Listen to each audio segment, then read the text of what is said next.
Hello, love. Welcome back. Tricia here with Align by Faith, just recording this video here. Some hope and inspiration during the day-to-day life of our sovereign souls here on the planet in 2025, our souls in this human vessel in 2025. Thank you so much for those of you that are watching this. If you're watching this on the replay, or if this is your first time watching one of my videos, please make sure to introduce yourself in the captions below. Tell me a little bit about yourself, where you're from, and what drew you in to watch my videos. So today's message, I just wanted to share a little bit more about what's going on here in my world. I have my dog Rhea here with me. This is a space that I'm creating. It's a new space I'm creating in my new home that we just purchased back in October. And Spirit told me to start recording videos on my camera phone and just start sharing some of the things that I'm walking through and some of the experiences I've walked through. So for those of you that are new here, just a little bit more about me. I'm an emotional projector in human design, and I'm a 1-3 profile. And so I share my experiences through trial and error. And I've overcome a lot of obstacles in my life, and so I have a lot of wisdom to share, and God is like, you need to just start sharing. Don't let it doesn't have to be perfect. So that's why I'm here today, and to share hope and light with you. Light. We're going to uplift our experience, and we're going to bless everything and everyone that has been a part of our journey in our past, our current, and our future. And we're going to start to learn how to make choices from a higher vibration, a higher frequency, choices more from love than versus responding to life through fear. And that's my intention, to show you how you actually do that in the real day-to-day life. Alrighty, so this weekend, my son's birthday was yesterday. My youngest son, he turned 26, and it was just a beautiful opportunity to reflect and to look back to how far we have come and how much I have transformed and changed over the years. I had my son when I was 20. He was my second son. I got pregnant 9 months when my oldest son was 9 months old, and so my boys are 18 months apart. And you know, there's polarity in life. There's good things that are happening, and there's equally as many blessings that are happening in this time and space. And so just being able to hold space for both the uncomfortable things, the things that we don't like, the things that we didn't want to experience in this life, while also recognizing the blessings and the transformation and the positive things that are right in front of us. There's always going to be those both. And when we focus more on the blessings than we do on the problems and the challenges, we can allow ourselves to have a more positive experience in life.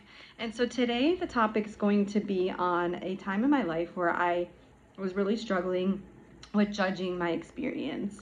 And it came to me through my practice, my spiritual practice that I started in 2019, was a daily gratitude practice. And it was my sponsor, Kathy, that inspired me to start doing this daily gratitude practice. And what I learned about gratitude was, and you guys, I grew up in the church, so I'm a very faithful person. I have Jesus in my life. And the Bible says, consider it pure joy whenever you're experiencing hardships and challenges, because it's a perseverance of your faith. And so I know some of these things may seem a little insane at first when I'm telling you about my perspectives and how you can really transform anything in your life, and you can always find the silver lining in anything in your life. Just allow yourself to get a little insane for it, not for any other reason, but other for you to be able to have a positive experience in your life. We're always going to have challenges and hardships. There's always there for us. But when we see the silver lining in them, when we see it as a growth opportunity, when we see it as an opportunity to be more loving, be more kind, to surrender it more, give it more to Source, God, Creator, turn it over to be raised in frequency, so we can stop creating more of the same from that fear, and to start to create from love. Because when we create from love, those things are more substantial. Those things are more life nurturing. They're not so depleting. They're not depleting. It's not scarcity. It's a renewal. It's a rejuvenation. It's a sourced energy that is life-giving instead of life-depleting. And so today I'm going to talk about judgments and what you can do to release the activation in your nervous system and your body around a judgment. When you think about a judgment, it's like slam, damn, right down, right, hard, judgment, hardness, right? Well, how do you start to unpack that hardness around judgment? And it comes from a willingness to be curious, to start entertaining and asking questions about your judgments. Let's say one of the judgments you have is, it's always going to be hard. That one gets me all the time. Is it always hard, or is it sometimes hard? And this is where you start to soften those blows and start to experience a little bit more of that grace and mercy that can come through into your day-to-day life. So what I realized is people that are defensive or triggered have a lot of judgments, and I'm not shaming or blaming anybody for this. It's very common, and it's been totally trained for generations. A lot of our judgments are generational traumas that come before even our life experience that we're healing in this time and space on the planet right now. But the one thing I'm going to inspire you to do right now, starting today, is for the next 7 days, just become aware of when you're judging something and you're assuming something, when you're making an assumption that something is always going to be that way, and just become aware of it. And then once you're aware of your judgments, you can start to ask yourself, where is this coming from, and when did I first feel this? These are some self-discovery questions you can ask yourself. You can also ask yourself, this is a process that Byron Katie shares in her teachings and in her book, Loving What Is there's a process you can use. It's called checking your ants, your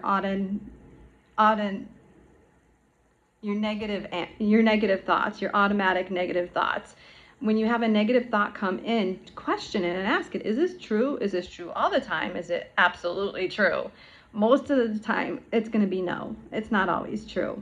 And so you can just become aware of it. And awareness is the key to transformation and transcending and transforming those negative thoughts and their power that they have over your life. And then I have actually developed a 4-step process on how to actually do this in a day-to-day spiritual practice in the morning. Is when you wake up and you have that automatic negative thought or feeling in your body, you ask it, is it true? Is this really, really true? And if it's not, then you say, okay, well, even though this is existing in me, today I'm going to choose this thought. So let's use this in this scenario. You have a negative thought about a loved one. Oh my gosh, they're always defensive against me. So you can say, even though that's been my experience to date, that so-and-so is always defensive towards me, today I'm going to choose to see them, that choose to see the good in them. Or I'm going to choose to entertain the thought that they're not always defensive, sometimes they are. And then you can work through it, and it starts to help you neutralize those crystallized triggers in our nervous system and in our body, and it helps us live a little bit lighter, more graceful throughout our day-to-day life. So for the next 7 days, I want you to practice becoming aware of those automatic negative thoughts that come up, those judgments, and I want you to practice curiosity with yourself. Be graceful with yourself. Take it easy when you do this. I don't want you to beat yourself up. Don't beat yourself up. Don't be your worst inner critic. Take time, become aware of those automatic negative thoughts. Start to be curious about them. Question your thoughts, not only about others, but about yourself, because a thought about another, it may be a thought you have about your own self. That's what I learned through doing this work, is it wasn't often about somebody else. It was something that was within me. Like, I'm always beating myself up, so now of course I'm going to think, when I'm beating myself up, I'm being defensive with myself.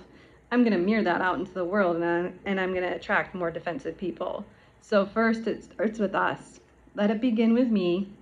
Let me become aware of my negative thoughts and let me transmute them and consciously make a choice to let those thoughts go and to practice new thoughts. Alrighty, I love you guys so much. If you have any general curiosities or questions, or if you would like to work with me one-on-one in a mentorship container, please reach out to me. My email will be in the video below. And sending you love and light. You are amazing. You owe it to yourself to do this work and to allow yourself to come from curiosity and stop judging yourself. Alrighty? Sat Nam, Wahe Guru.